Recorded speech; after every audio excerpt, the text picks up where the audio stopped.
Greetings and welcome to another episode of Sports 101, the show that discusses sport beyond the X's and O's.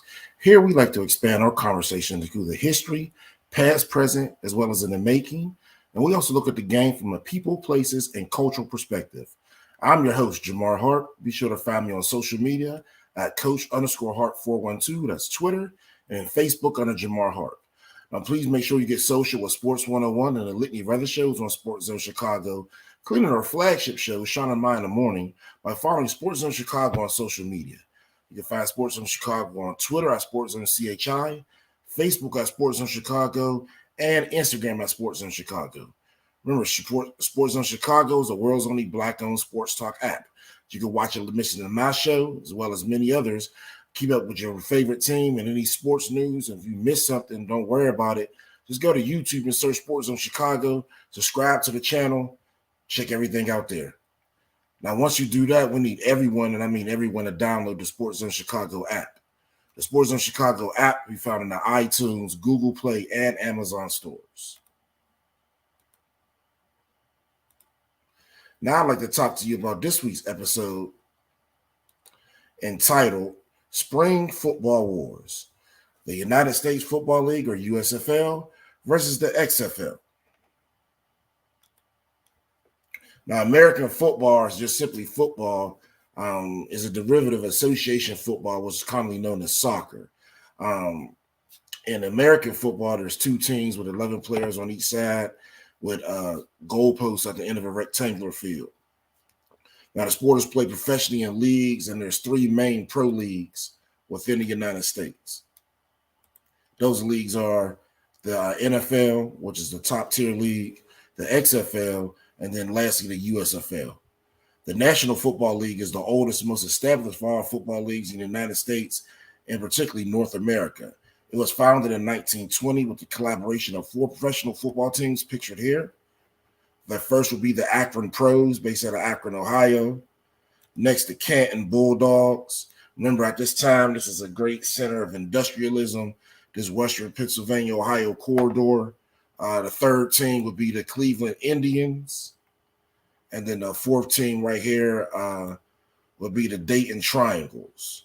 Now, this last team right here is the Pittsburgh Stars. They were members of the first National Football League, and that only featured teams from the state of Pennsylvania, and that was started around 1903, 1904. However, the National Football League, as we know today, stems from 1920.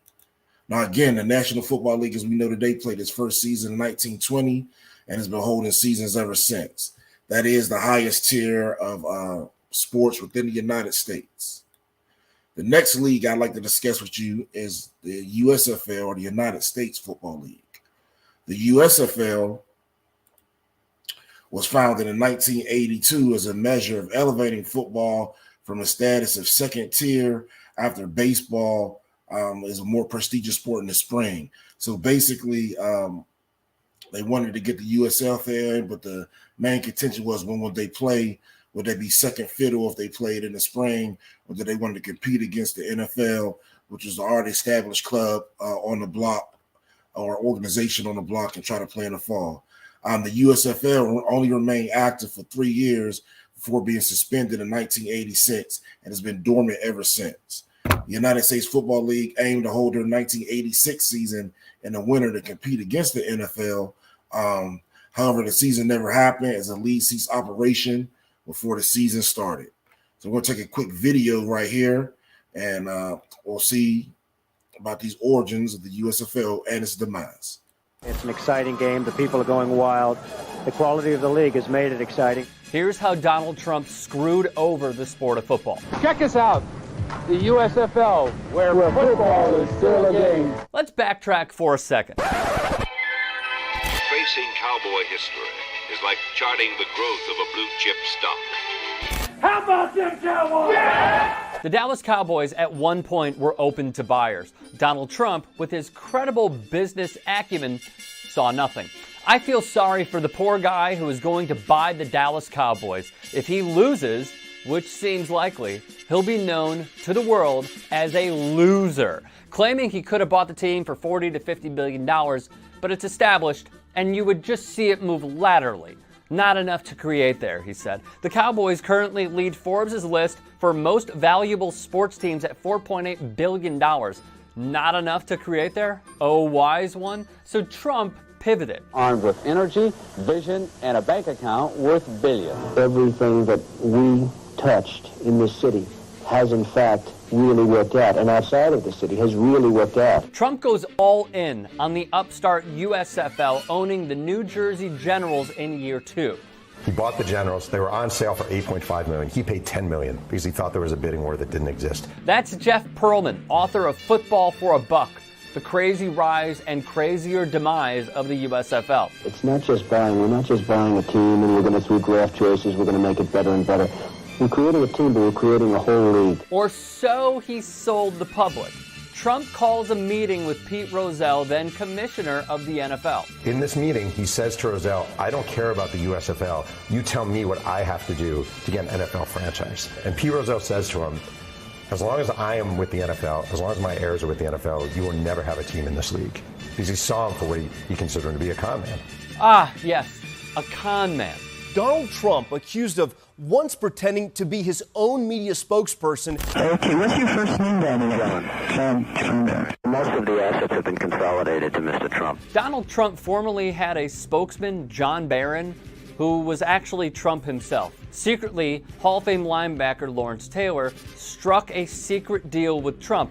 Barron, identifying himself as the publicist for the Generals, called the New York newspapers to tell them Taylor was negotiating a contract with the team and planned to jump ship from the Giants. A con man indeed. Seeing the USFL spring football model via the NFL's control of the fall/winter, Trump decides, if God wanted football in the spring, he wouldn't have created baseball. Then instills his failing business ideas. He gets the Generals. We need to move to fall. We have to move to fall. We need to take on the NFL. Immediately. With this change, ratings were down the tube. Fans no-showed. It was a dooming, terrible decision by Donald Trump, so he took action. The USFL suing the NFL for a total of $1.32 billion. It accuses the older established league of two things. First, conspiracy to put the USFL out of business. Secondly, unfair monopoly of network television. Trump brought the NFL to court. I think we have an excellent lawsuit. We have a case of a total monopoly by the NFL. Major fail. Trump argued the NFL was a monopoly, hampering his league via lack of a network contract. According to 30 for 30, Trump's grand plan was to force a merger, get even richer, and acquire an NFL franchise for virtually nothing. So what happened? The jurors unanimously upheld the USFL's contention that the NFL was a monopoly. The USFL asked for $1.3 billion in damages. They awarded the USFL $1.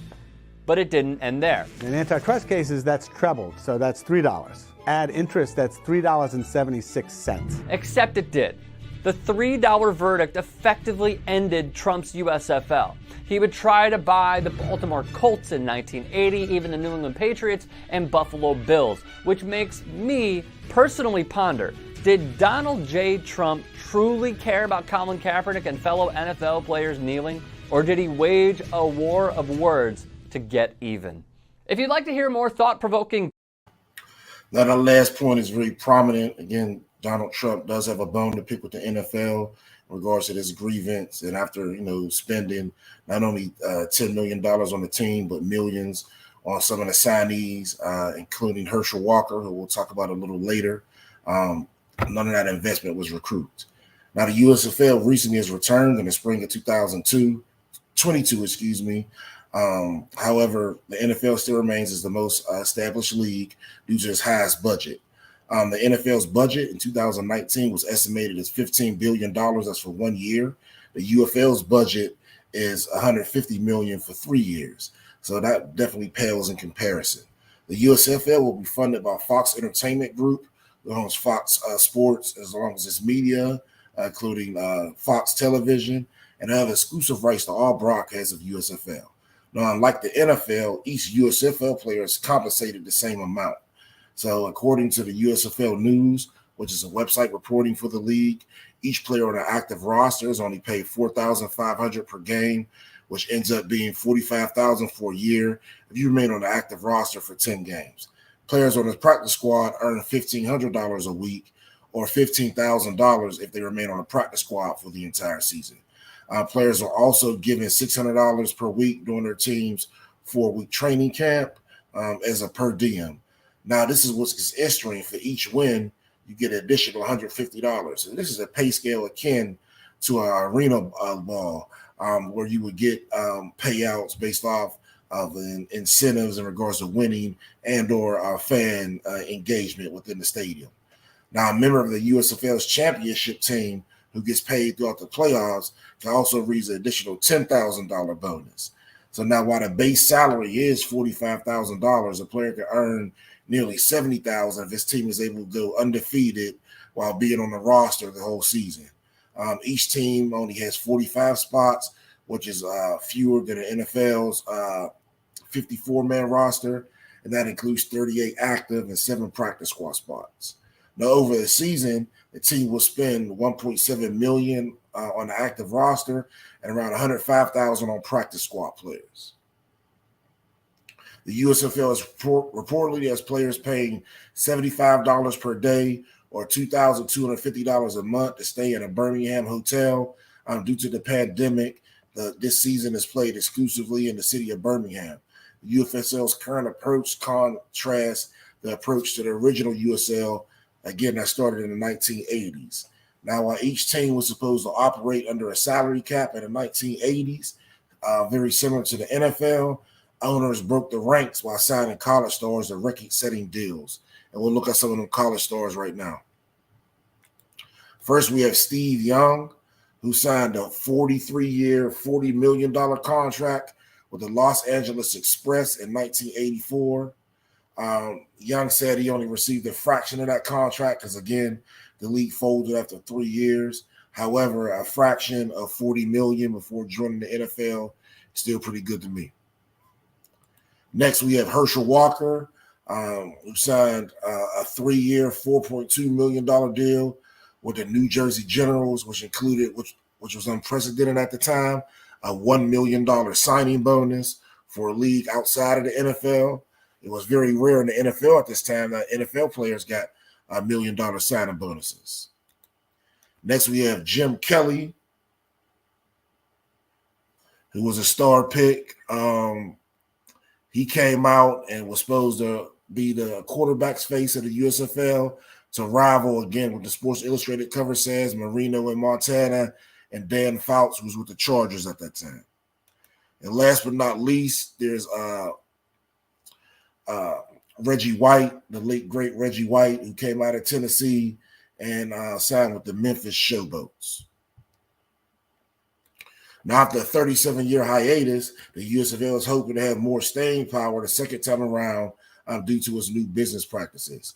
The league will commence in 2022, which happened this spring with a 14 playoff at the Hall of Fame Stadium in Canton, Ohio.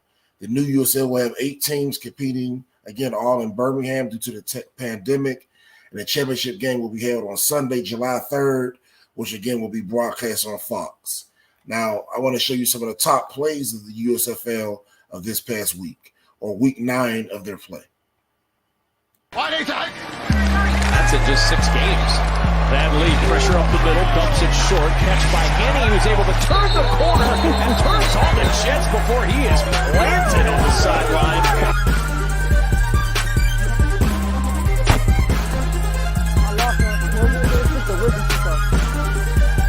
Right now, yeah, I'm fine. Yeah, it's all the way in back. It was tripping already. What? It's like coming out in pieces. Down 1, Birmingham moving slowly but surely, empty backfield. Looking left, finesse toss, intercepted by Abernathy.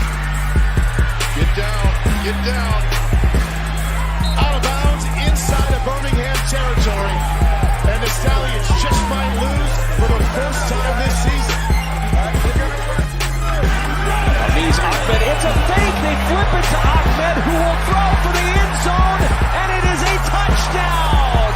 Everything is available today. The touchdown to Malcolm Howard. And 1 first down. 2nd and 12. Lee with protection, looking for a big play, and he's got the big play. Touchdown, Trey Walker. Pittsburgh on top. Texas is the right state to do it in. We got some trickery here. The flip, Turpin flips it back. And running towards the end zone, so the trickery works. It's the punt returner, the kick returner, and Eccles Looper who gets the second pitch and takes it in for the touchdown. 25-yard strike. Here comes the blitz. Picked up. Tamu downfield. Got a man. Caught. Touchdown, Tampa Bay. Rashard Davis gets the Bandits on the board. Another empty look for Love. Pass goes straight up into the air. Opportunity for an interception. Did they get underneath of it? Toby Johnson was in the area. Bio got a hand on it. 320-pounder. The middle, the ball's loose. That's a live ball. Who's going to come up with it? The Stars. Play for the Stars, who needed a big play. See him come through untouched. The unknown quarterback, and it got home. A big stop for New Jersey. And 93, Hercules Mata Amba. Also there helping him out. Here's Turpin helping both of them out. Breaks it back to the inside. Turpin. Nobody's going to stop him. Touchdown. Knowing he's getting the football back. Just shy of midfield where Colburn works into the secondary. Got a block and is down the sideline. Colburn, full head of steam. Inside the 10. Turns on the Jets. And a touchdown for Matthew Colburn. One play after the fumble. Matthew Colburn takes it to the house. As soon as he took that handoff. Hey, it's Shea Patterson. Thanks for watching this USFL video. For the best USFL fan experience, subscribe below and gain access. You can see from watching that video right there that the USFL is playing in an open style format, which is showcasing, to me, quarterbacks, receivers, defensive backs, maybe some pass rushers. So with all those highlights, you can see the open style wasn't very physical in the box. You didn't really see any double teams or gap scheme plays. So to me, it seems like this can be, in case somebody gets hurt for camp, have a secondary or third level receiver come in, to play special teams. You'll get some guys like that. Now, again, for everyone joining us recently, my name is Jamar Harp, and this is Sports 101, the show that discusses sport beyond the X's and O's. Again, we talk about the game from a people, places, and cultural perspective through the lens of history of past, present, and the making. Please get social with Sports 101 and a litany of other shows on SportsZone Chicago. Remember, SportsZone Chicago is the world's only Black-owned sports talk app, while following SportsZone Chicago on social media. You can find SportsZone Chicago on Twitter at SportsZone CHI, Facebook at SportsZone Chicago, and Instagram at SportsZone Chicago. Subscribe to our YouTube channel, search SportsZone Chicago, but more importantly, download the SportsZone Chicago app. Remember, the SportsZone Chicago app you can find on the iTunes, Google Play, and Amazon stores, and now currently on Roku as well. So all you Smart TV subscribers, download SportsZone Chicago on your Roku and watch us there. Now, before the break, we talked about the USFL. Now we're going to talk about the XFL, the other league vying for spring competition. Now, the XFL is a professional American football minor league consisting of 8 teams divided equally in 2 divisions, East and West. Now, the season is going to run from February to April, with each team playing a 10-game regular season and 4 progressing to the playoffs to crown the season champion. Now, the XFL is headquartered in Greenwich, Connecticut, which is very close to the WWE headquarters, because they were formerly owned by Vince McMahon, excuse me. The league, again, was founded by wrestling executive Vince McMahon in 2018 and is a reboot, a successor to the league of the same name, founded in 2001. Now, Vince McMahon refounded the XFL to create a league with fewer off-field controversies, faster gameplay, simpler rules compared to the NFL, which people were starting to say was taking too long due to the stoppages in play, the review of penalties, and just other rules. Certain people want to see the kickoff as exciting. The NFL was worried about concussions and safety, so they're talking about taking the kickoff back. And the XFL thinks they can provide a more up-tempo, fast-paced style of football to me, similar to college football. Now, the league and its team originals, again, were owned by Vince McMahon's Alpha Entertainment. The teams are spread across the United States markets and are currently represented each by NFL franchise.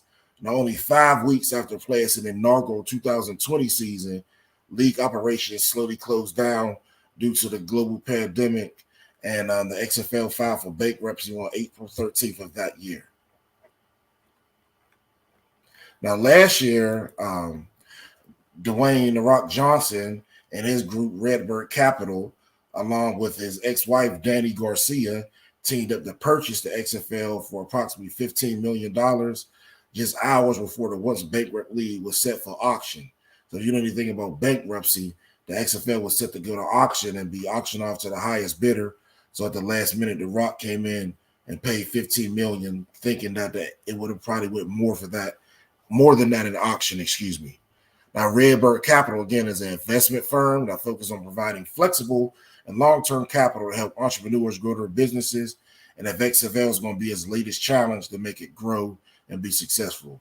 Now, Johnson and Garcia, who are ex-partners but now business partners, will also be the main stakeholders in the league.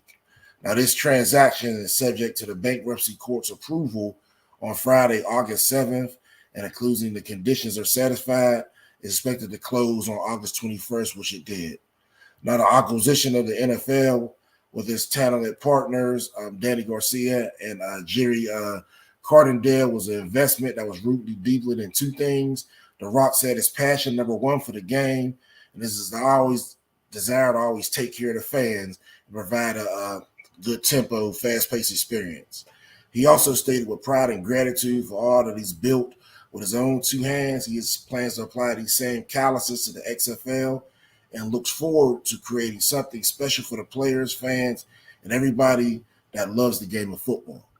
Now, on March 10th, 2021, it was announced that the XFL and CFL had entered into talks ahead of opportunities for the league to possibly, number one, collaborate and innovate and grow the game of football. So the XFL and CFL came to a meeting talking about merging the two together, so the XFL potentially could have been the 8 XFL teams in the United States as well as the teams in Canada. So according to XFL president and CEO Jeffrey Pollock, the league decided to hit the pause button on this plan after the 2002 season was canceled, so they can focus on 2023, getting off and running, and then they're going to talk again with the CFL.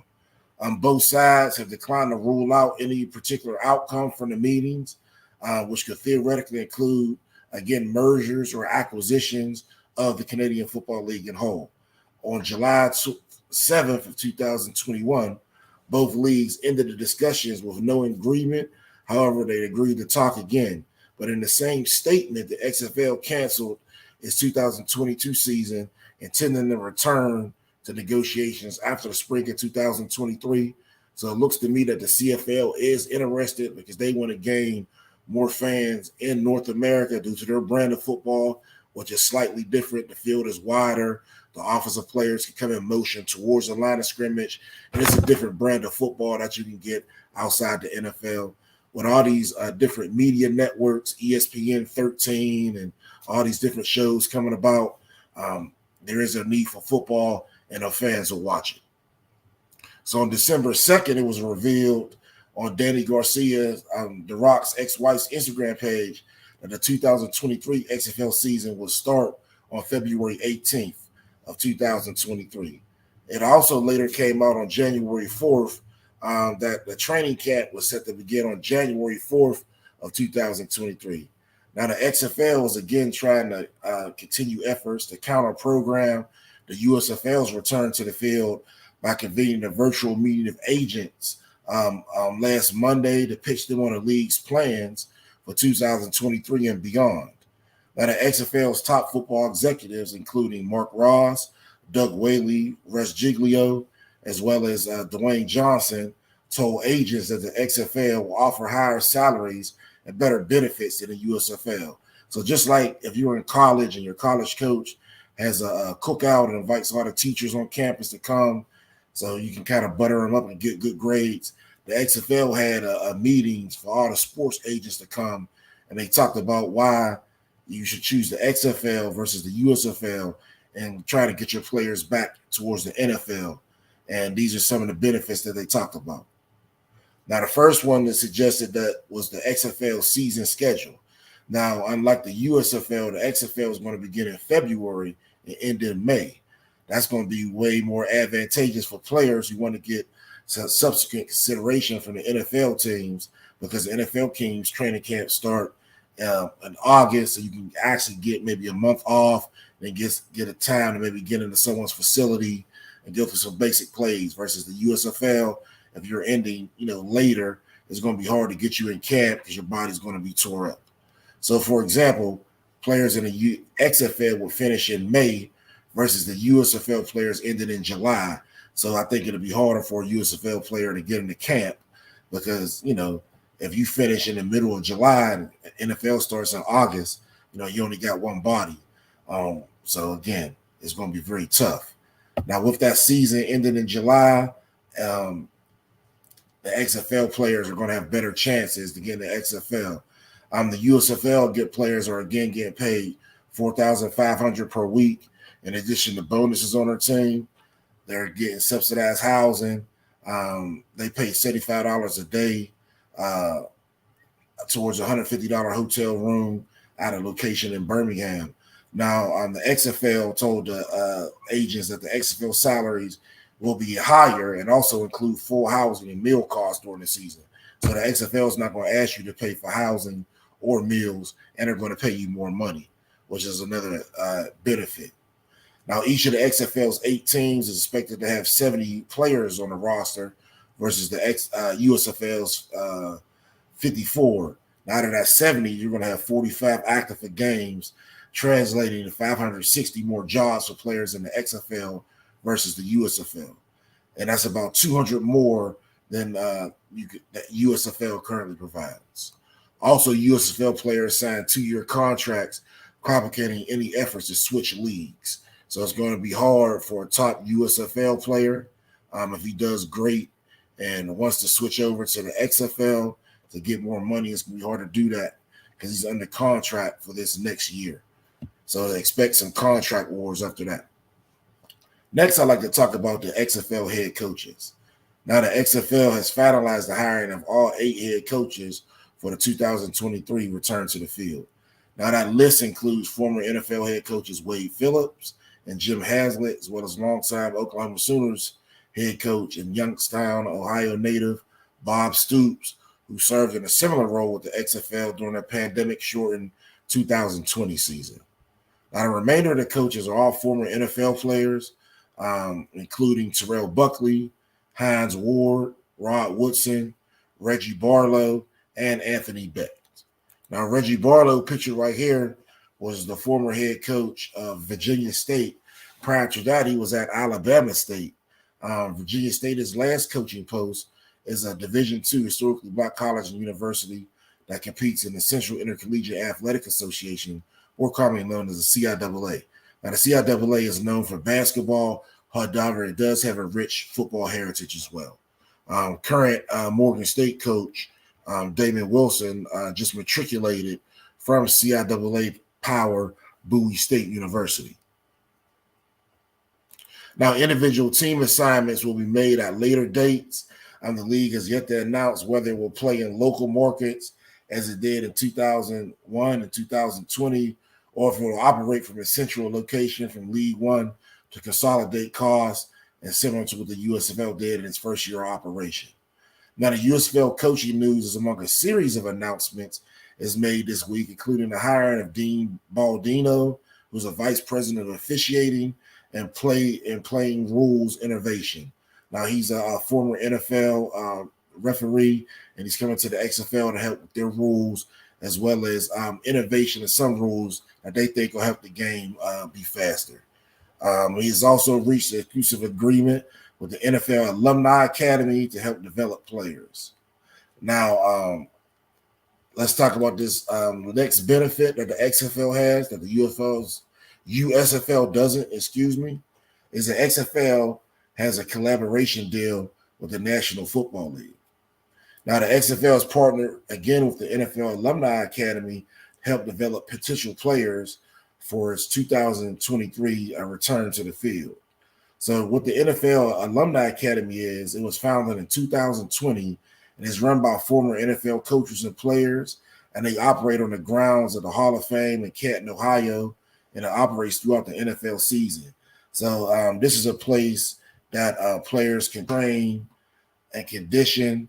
It is offered to NFL players that were cut and didn't make rosters that year, as well as somebody that was injured and players that were on the fringe of the NFL. What they're trying to do is create a pool for NFL teams who may need an injury replacement or maybe sometimes, personal judgment replacement nowadays with all the things going on.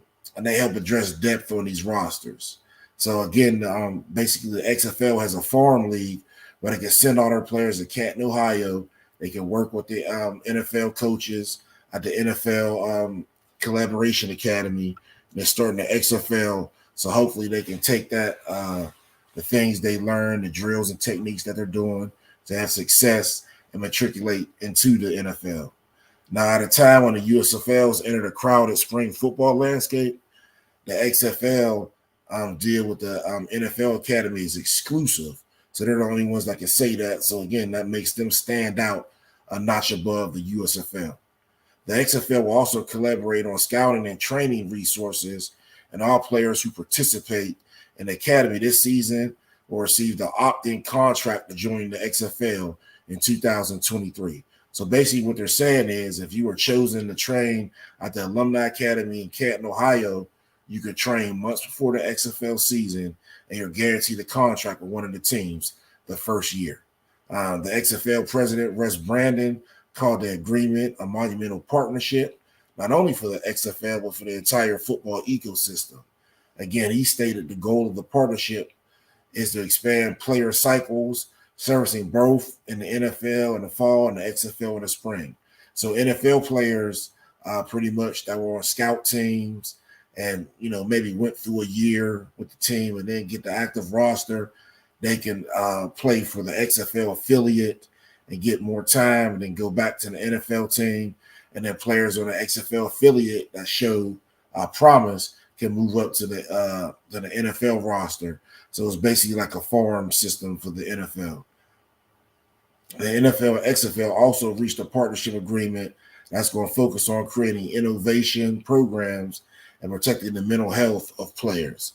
XFL officials made clear, again, the collaboration will not include player sharing for developmental purposes, but again, the alignment is notable that this will happen given the growing number of alternative leagues in the current football landscape.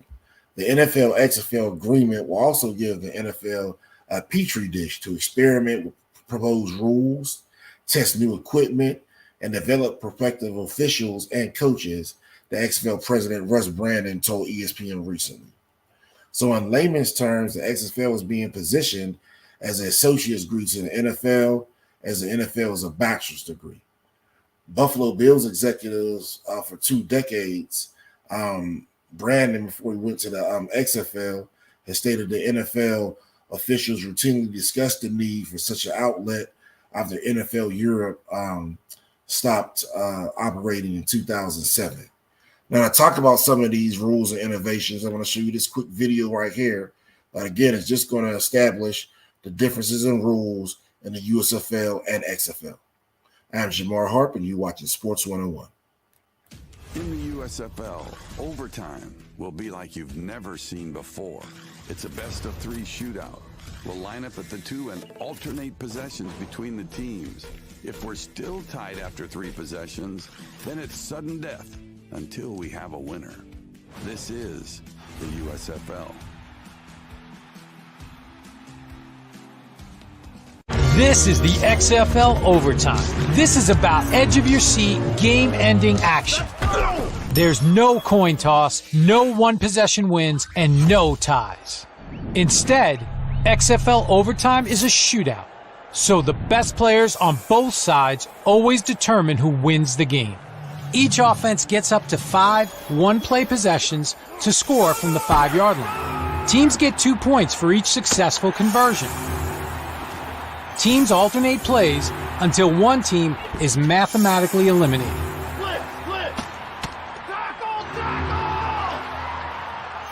The defense can't score, but if they make a stop or create a turnover, the play is dead. The team with the most points after the 5-round shootout wins. If it's tied after 5 rounds, then things go to single rounds until one team scores and the other doesn't. Because this is winner-take-all kind of football. In the USFL, when you score a touchdown, you've got 3 options. You can kick the 1-point extra point, snapping it from the 15-yard line. That'll get you 1 point. Or you can put the ball at the 2, run a scrimmage play, and get 2 points. But if you want to go for 3, they'll put the ball at the 10. You run a scrimmage play, it's successful for a score, you get 3 points. Which means if you're behind by 9 after that touchdown, you could tie the game. And more importantly, a 2-score game is an 18-point difference. This is the USFL. This is the XFL point after touchdown. This is about raising the stakes and stepping up the strategy. In the XFL, the scoring team has 3 different point after touchdown options, and none of them involve a kicker. The first option is an offensive play from the 2-yard line worth 1 point. The second is a play from the 5-yard line worth 2 points. And the third is an aggressive play from the 10 that earns 3 points. The scoring team's offense only gets 1 chance to convert whatever option they choose. And if they fail to convert, they get nothing. And the defense can score too. If they get a turnover and return it to the opposite end zone, they get the same amount of points the offense was attempting. That's 3, baby, that's 3! So now there are more chances for teams to come back, and no lead is ever really safe. In the USFL, offenses will have more options than ever. Why? Because they can throw 2 forward passes behind the line of scrimmage. This will open up the playbook like never before. Imagine quarterback throwing the ball forward to a wide receiver, and then the wide receiver throwing the ball forward back to the quarterback who advances for a touchdown. Imagine the possibilities. This is the USFL. This is the XFL double forward pass. This is about offensive creativity. Typically in football, only 1 forward pass is allowed. So if you want to try one of those tricky double passes, that first pass has to be a lateral, and those are risky. Not in the XFL. In our game, 2 forward passes are allowed as long as the ball doesn't cross the line of scrimmage until that second pass. So the game speeds up and the playbook opens wide up, creating exciting and unique opportunities for dual threat players.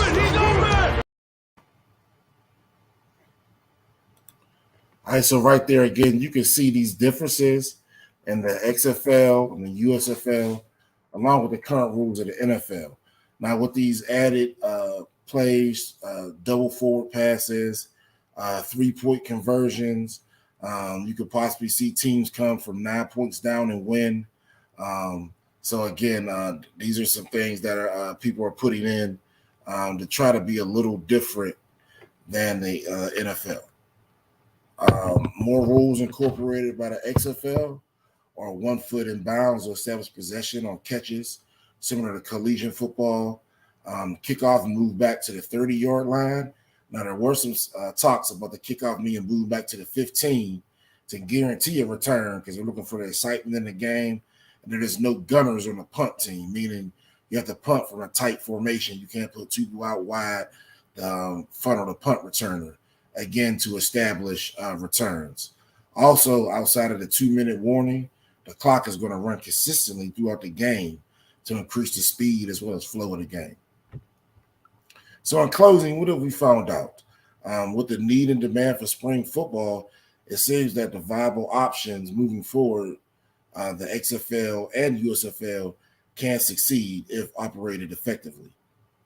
In a USFL versus XFL battle, having the NFL as a partner will make one spring league shine over the other. So in my opinion, the current advantage is the XFL, not only with its partnership with the NFL, but its ability to pay more money, to have larger team sizes, and you don't have to pay anything for housing or meals.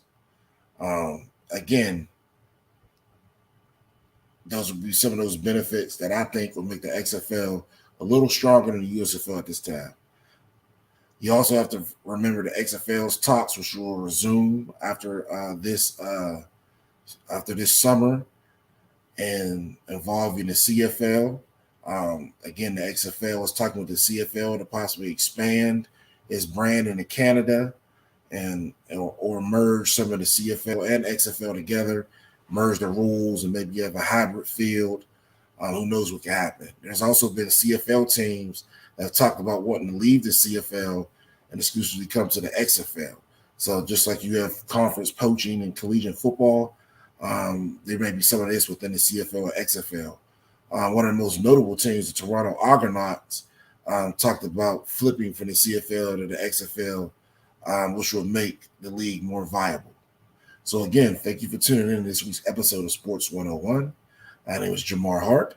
You can find SportsZone Chicago, the mother station, on Twitter by following SportsZone CHI, Facebook, SportsZone Chicago, and Instagram at SportsZone Chicago. Remember, subscribe to the YouTube channel, search SportsZone Chicago. But remember, we need everyone to download the SportsZone Chicago app. The app can be found in the iTunes, Google Play, and Amazon stores. Thank you for tuning in to another week's episode of Sports 101. I'm your host, Jamar Harp. We'll see you next week at our normally scheduled time, Wednesdays, 8 p.m. Central, 9 p.m. Eastern. And I'm gone.